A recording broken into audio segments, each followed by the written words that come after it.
Welcome back to a special new episode that we are calling Nasty News, but could also be called I Fucking Told You So. So the Mariott Hotel released their wham, bam, slam, thank you, ma'am, a new policy of spending God knows how much money to train 500,000 employees who recently tried to go on strike and were squashed on how to spot quote-unquote trafficking victims. Things that they're looking for, women traveling alone, like all those trafficking victims that move freely throughout the world, or women who are traveling alone getting male visitors or asking for more towels. Also listed as things associated with trafficking victims, acrylic nails. Fuck you, Mariott. This is the latest example in big corporations who are underpaying their employees, squashing labor rights organizing, and trying to get away with a form of trafficking, an insidious form of trafficking themselves, trying to whitewash their bad behavior by pretending that the only labor trafficking that matters in America is quote-unquote sex trafficking because it's sexy and you imagine girls chained to a radiator, or in the case of Mariott, a woman using cash to buy a hotel room and then do what she damn well pleases in it. Terrifying future. You guys, longtime listeners of the podcast, will remember when we covered United, the airline company that was engaged in a similar form of behavior where they trained their flight attendants to spot trafficking victims and surprise, surprise, instead of finding victims of this massive conspiracy international sex slave ring, they delayed 2 college students from being able to eat Thanksgiving dinner with their families because their skirts were too short. We thought that we got over this in the 1960s with the sexual revolution, but nope. Sexism and the patriarchy is a disease that never dies.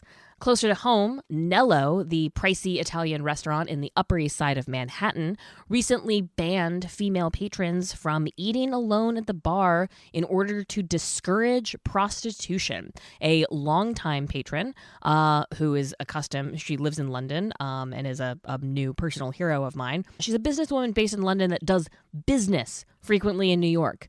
Straight business, civilian business, non-sex work business, was recently when she tried to eat at the bar, which was her New York custom.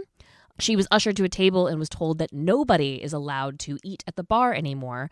Minutes later, when she spotted a man eating at her favorite spot at the bar, inquired further and was told that women were no longer allowed to eat at the bar alone in order to discourage prostitution. She wrote an incredible essay calling this out for the bold, bald-faced sexism that it is, recognizing something that sex workers have been saying for, maybe like 1,000 years now, that discrimination against sex workers, cracking down on whores, inevitably leads to cracking down on the freedom of movement of women. Why weren't women in Renaissance Venice allowed to leave their house? Because they might be mistaken for whores. Why weren't women allowed to move freely throughout medieval Europe? Because they might be mistaken for whores. That's always been the excuse to take women out of the public specter, is this idea that unaccompanied, unminded women might either be mistaken for or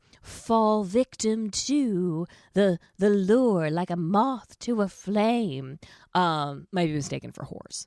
So, United Airlines, engaged in some similar shenanigans, are falling for the propaganda war coming from the religious right, trying to equate all forms of prostitution, even adult consensual prostitution, with sex trafficking, under the false delusion that nobody would ever choose to get paid for something that they would otherwise give away for free. In this case, I hate to say I told you so, but this anti-trafficking hysteria is starting the inevitable process of making it that much harder for women to move about freely. In other nasty news, They finally came for seeking arrangements. We said it was going to happen. We warned you it was going to happen. All of those sugar babies who thought that they weren't whores, well, they're getting prosecuted like prostitutes, as are their patrons. So seeking arrangements has been the site of many sting operations. Sex workers are being warned to take down their profiles and delete their accounts immediately so as not to be subjected to persecution by the police. Good luck, ladies. They're hunting for us. This has been The Oldest Profession's Nasty News.